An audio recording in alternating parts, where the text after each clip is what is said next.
Hey guys, I'm back with another study with me because last night I did a lot of studying. I think I studied for 8 hours straight because I was trying to cram last minute for a astrophysics test that I had. Actually, I'm not really sure if I can call it astrophysics because it's about astronomy, but it's also about the history of astronomy, and then there's a lot of physics in it. Like you gotta calculate the speed at which a planet is orbiting the sun, that sort of thing. Yeah, and the funny thing is that I actually have no physics background at all. I didn't take it in my O levels, which means I didn't take it in my A levels. Then I come to university, and for some reason, I had no other choice but to take this module if I wanted to perhaps graduate on time. Yeah, so the moral of the story is you gotta make wise decisions. But I guess there's no real harm in learning something new. I feel like I've learned a lot more in the past 3 weeks than I would have if I had taken physics in secondary school. Actually, it really does feel like a physics crash course because I had to go and teach myself everything, basically. And I guess it's good to have general knowledge on the universe in general. Yeah. So the notes that I'm making now have to do with celestial timekeeping, like how do we calculate a day, a month, or a year, depending on whether you're using the sun or whether you're using the moon. So a synodic year is different from a sidereal year. This was mind blowing when I first learned of it. And I think the most interesting thing is how you can sort of trace the sun's path in your local sky.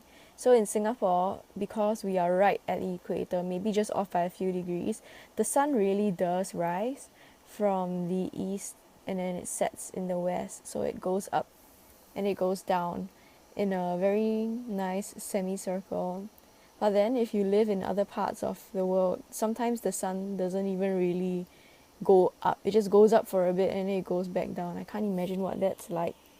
Yeah, it must be really cold.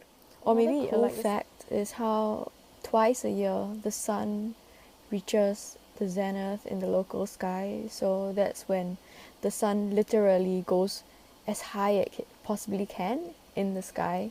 And that happens during, if I recall correctly, March 21st and September 21st. So these are the equinoxes. Yeah, the vernal and the autumnal equinoxes.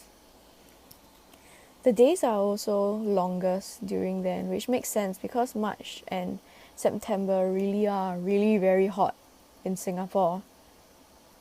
In today's test, there was a question that said, suppose Mercury was not tilted, so the tilt of its axis was 0 degrees, and if you were living in Mercury and you were not living at the equator, would the sun ever reach the zenith in your local sky? I said no because that's what made sense at that point in time, but I'm really starting to doubt my answer. Yeah. Actually, I feel like the whole test was a disaster. Yeah.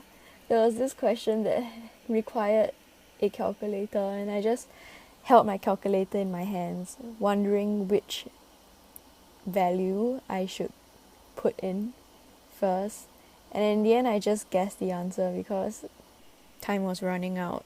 The only question I was fully confident in was the one that asked me to calculate the latitude in relation to a star. So yeah, the next set of notes is about light and telescopes. So that's why I thought I'd go with a yellow theme. Yeah, this was surprisingly a really hard set of notes to comprehend. Once again, because I really had no physics background whatsoever, so I didn't really understand what Snell's law was. The inverse of something something, and then there's theta, and then there is sine, and I couldn't find the sine on my calculator. So that was that gave me a little scare when I saw the question. And another thing was that there were so many diagrams that were impossible to replicate by hand unless I had many hours.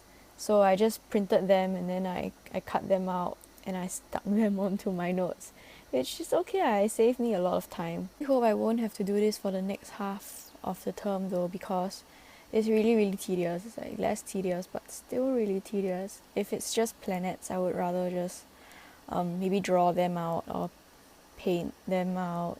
After all, I have paint, and I recently got these sticky notes that are supposed to look like the moon, the earth, Mars and Neptune, but the funny thing is that they are all the same size, so I'm not really sure how that's going to work on my notes.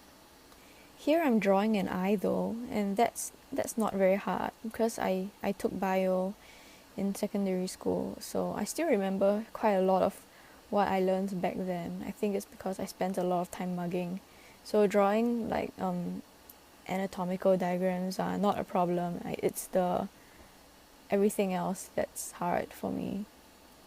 I guess that's why they call it a general module, because it really is so general. It has everything. We started with philosophy, so what did the Greeks think and how did the Copernican revolution came about. But before we even got there, we spent hours just talking about all the different ways people tried to make sense of the world when they thought the earth was at the center of the universe.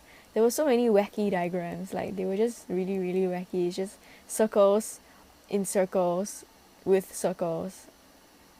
But I guess they did the math, so their predictions came true, so that's why they were able to justify their geocentric worldview.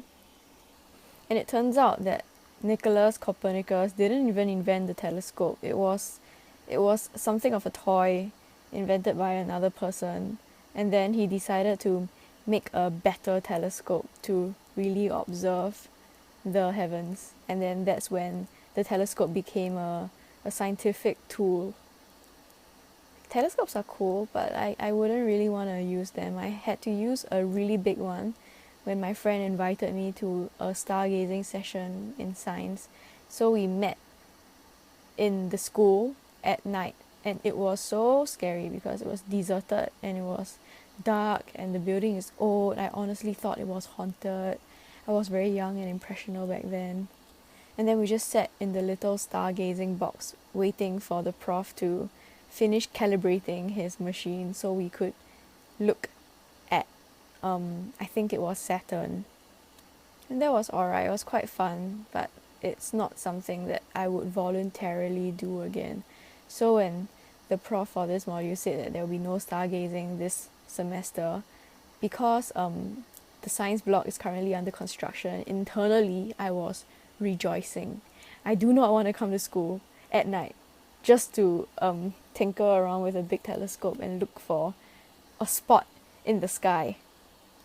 It's just like way too much effort, and I suspect he would have made it a group project thing, and I really do not need another group project. There's a term paper due in less than 2 weeks, in about 9 days from today.